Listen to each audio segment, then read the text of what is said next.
Hi guys, welcome back to my channel. आज है मेरे हल्दी का फंक्शन और यहाँ किचन ड्यूटी पे लगे हुए हैं मेरे मौसा जी। एक्चुअली हल्दी की रस्म में हमें चाहिए गुलगुले, तो मौसा जी ने बड़ी स्वीटली कहा कि भाई रितु की शादी में तो गुलगुले मैं ही बनाऊंगा।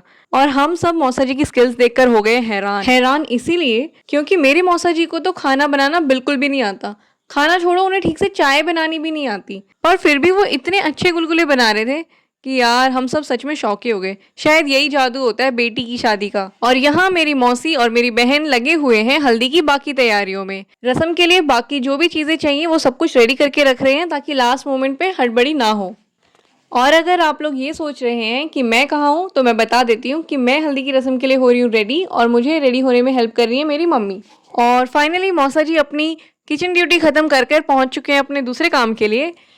दूसरा काम जो मौसा जी कर रहे हैं वो ये जो व्हाइट कलर का कपड़ा लगा रहे हैं, ये है हमारे थापे लेने के लिए। ये मैं आपको हरियाणवी में ही बता सकती हूँ यार, बाकी कल्चर्स में मुझे नहीं पता इसको क्या बोलते हैं या वहाँ पे ये होता भी है कि नहीं। एक्चुअली जहाँ पे मेरा नाम लिखा है वहाँ पे मुझे अपने हाथ के प्रिंट्स लगाने हैं मेहंदी से और घी से, और जहाँ मेरे पतिदेव का नाम लिखा हुआ है हरप्रीत, वहाँ पे उनको लगाना है। तो हमारे यहाँ पे तो इनको थापे कहते हैं, बाकी कल्चर्स में क्या कहते हैं कैसा होता है मुझे पता नहीं है। और यहाँ पे मैं भी अपनी हल्दी के लिए रेडी शेडी होके आ गई हूँ। मुझे कमेंट्स में ज़रूर बताना कि मैं कैसी लग रही हूँ। और बाकी सब लेडीज़ भी बहुत सुंदर सुंदर सी रेडी होके आ गई हैं हल्दी के फंक्शन के लिए। और यहाँ पे अब थोड़ी देर में शुरू होने वाला है हल्दी का फंक्शन। मैंने काफ़ी सिंपल सा ही लुक रखा है, और ये जो मैंने साड़ी पहनी हुई है मैं आपको बता देती हूँ कि ये मात्र 300 रुपये की साड़ी है, क्योंकि हमारे यहाँ पे जो हल्दी की रस्म में कपड़े पहनते हैं उसको लाइफ में आप दोबारा कभी रिपीट नहीं कर सकते, जो तेल चढ़ाने की रस्म में जो यूज़ होते हैं कपड़े। तो इसीलिए मुझे ये था कि मेरे कपड़े अच्छे तो होने चाहिए बट थोड़े सस्ते भी होने चाहिए, क्योंकि मुझे वो दोबारा कभी रिपीट तो करने हैं नहीं, वो हमें सिर्फ रख के रखने हैं। ये जो सारा कुछ आप देख रहे हो ये तेल चढ़ाने से पहले का टाइम चल रहा है, और हमने सोचा कि यार तेल चढ़ाने से पहले भी थोड़ा सा फोटोशूट करा ही लेते हैं, क्योंकि अभी फिलहाल किसी के कपड़े गंदे नहीं हुए हैं, सब इतने साफ साफ हैं। और यार यहाँ पे मम्मी हो गई थोड़ा सा इमोशनल, ऑब्वियस सी बात है उनकी बेटी की शादी हो रही है। मम्मी को देख के मैं भी थोड़ा इमोशनल हो गई थी, लेकिन क्या कर सकते हैं, अब टाइम तो लिमिटेड था, फोटोशूट भी कराना था। तो यार मैंने ना चश्मा पहन लिया। मैंने सोचा मैं क्या करूँ, आंसू तो मुझसे रुक नहीं रहे थे, तो मैंने कहा यार चश्मा पहन लेते हैं। वैसे मैं काफ़ी ट्राई कर रही थी कि मैं अपनी शादी पे ना रोऊं, एटलीस्ट मैं किसी के सामने तो ना रोऊं, अगर रो भी रही हूँ तो अकेले में ही रोऊं।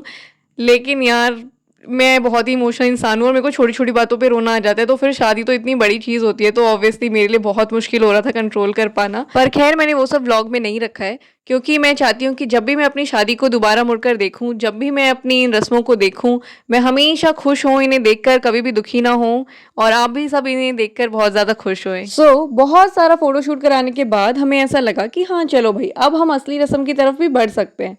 तो यहाँ पर उसी रस्म के लिए तैयारी हो रही है। मुझे जिस पीढ़े पे बैठना है तेल चढ़ाने के लिए, उसके नीचे ये कुछ आटा और हल्दी यूज करके आंटी कुछ डिजाइन बना रही हैं। मुझे ज्यादा इन सब चीजों के बारे में नहीं पता है, तो इसीलिए मैं आपको डिटेल में तो एक्सप्लेन नहीं कर पाऊंगी, क्योंकि मैं खुद भी ये सब पहली बार ही एक्सपीरियंस कर रही थी। क्योंकि यार ऐसा नहीं है कि मैंने शादी अटेंड नहीं की है, शादी तो मैंने हरियाणा में काफ़ी सारी अटेंड की हैं, लेकिन वही होता है कि आप बच्चे होते हो, यहाँ वहाँ खेलने में बिजी होते हो, क्या हो रहा है क्या नहीं उन सब चीज़ों पे तो ध्यान देते नहीं हो। जो काम मिला होता है बस वही कर लिया, तैयार हो गए, घूम लिया, खा लिया, पी लिया, बस यार इन्हीं सारी चीज़ों पे ध्यान होता है। अब जब खुद की शादी हो रही है तो धीरे धीरे करके बैटरी जल रही है, एंड आई होप कुछ सालों में मैं भी एक्सपर्ट हो जाऊंगी इन सब चीज़ों में, और मुझे भी हर रस्म में क्या हो रहा है क्या नहीं हो रहा है सब कुछ पता होगा, क्यों हो रहा है, कैसे करना है, सारी चीज़ों की नॉलेज मैं ले लूँगी तब तक। फाइनली आंटी ने स्वास्तिक बना दिया है और मैं भी बैठ गई हूँ अपनी जगह पर।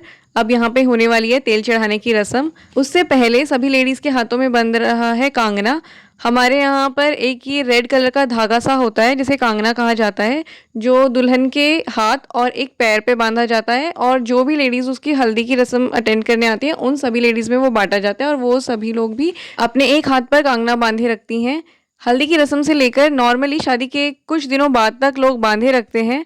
और दुल्हन का कंगना तो आपको पता ही है, जब दुल्हन शादी करके चली जाती है अगले दिन जो रस्में होती हैं उसी में कंगना खुलने की रस्म भी होती है, और वहीं पे उसका कंगना तो खुल जाता है। और मैं एक बार फिर से अपने आप को रिपीट करती हूँ कि मैं इन सब मामलों में बिल्कुल भी एक्सपर्ट नहीं हूँ, बट हाँ लेकिन जितना भी मुझे अपनी शादी के दौरान सीखने को मिला या जो भी मैं समझ पाई वो सब ज्ञान मैं आपके साथ शेयर कर रही हूँ। हो सकता है कि आपके यहाँ ऐसा ना होता हो सकता है कि आपके यहाँ भी ऐसा ही होता हो, क्योंकि इंडिया में इतने सारे कल्चर्स हैं तो ज़रूरी नहीं है कि हर जगह सेम तरीके से ही शादी हो। पहले वाली जो रस्म चल रही थी वो ख़त्म होने के बाद फाइनली स्टार्ट हुआ तेल चढ़ाना और आंटी मुझसे पूछ रही थी कि बेटा तुम्हारे कपड़ों पे क्या मैं ये लगा दूँ? तो मैंने उन्हें कहा कि हाँ, हाँ आंटी आप बिंदास लगा दीजिए, क्योंकि मैंने तो खरीदी ही यही सोच के है कि हाँ, इस पे मुझे अच्छे से हल्दी, तेल सब कुछ लगवाना है। यार इस मामले में मेरी थिंकिंग थोड़ी-सी सिंपल ही है। मुझे नहीं समझ में आता 10-10, 20-20 हज़ार की ड्रेस लेना और फिर उसको ऐसे तेल हल्दी लगा के फिर रख देना हमेशा के लिए।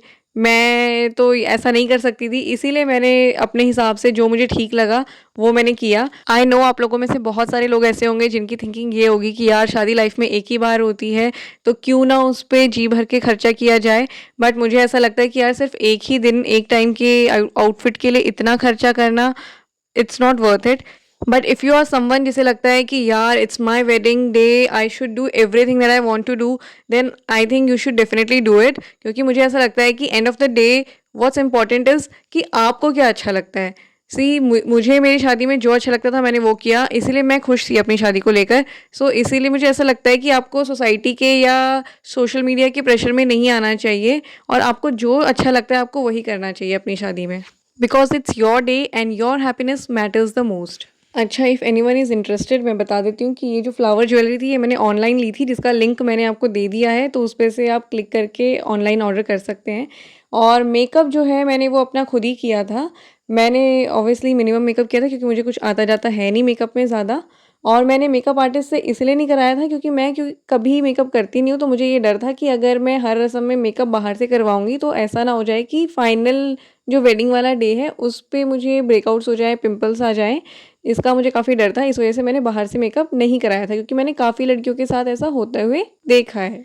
लेकिन वो कहते हैं ना कि जो होना होता है वो तो हो ही जाता है, भले ही आप कितने भी स्मार्ट बन लो। तो यार जो मेरी हालत थी ना मेरे वेडिंग डे पे, उसको देख के तो मुझे ऐसा ही लग रहा था कि यार इससे अच्छा तो मैं बाहर से ही मेकअप करा लेती, अगर मेरे साथ फाइनली यही सब होना था तो। पर छोड़ो यार, वो सब अभी मैं आपको क्या बताऊँ, वो सब मैं आपको अपने शादी वाले व्लॉग में बताऊँगी। सो तेल चढ़ाने की रस्म के बाद हमने फिर से थोड़ा बहुत फ़ोटोशूट कराया, क्योंकि यार फ़ोटोज़ ही तो वो चीज़ हैं जो हमारी इमोशंस को वापस से ज़िंदा कर देंगी। जब भी हम पलट के इन सारी फ़ोटोज़ को देखेंगे, हम फिर से इन सारी इमोशंस को जी पाएँगे। तो हमने थोड़े बहुत फ़ोटोज़ खिंचा लिए और उसके बाद जो रस्में बची हुई थी, वो सारी रस्में हमने कंप्लीट की। घर हमारा बिल्कुल फैला हुआ आपको दिख रहा होगा, बिल्कुल आपको समझ में आ रहा है कि हाँ, यही है शादी वाला घर, क्योंकि जो घर फैला ही नहीं है भई, वो कैसा शादी वाला घर।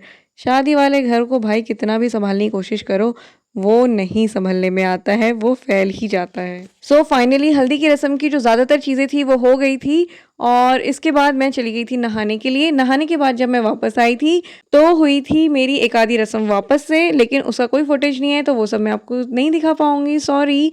क्योंकि यार शादी के घर में आप जानते हैं इतने काम होते हैं, सब कुछ शूट नहीं हो पाता। और मेरी लाख कोशिशों के बाद भी मेरे आँसू नहीं रुक रहे थे, तो मैं क्या करती दोस्तों? मैंने वही किया जो मैं कर सकती थी, मैं रोने लगी।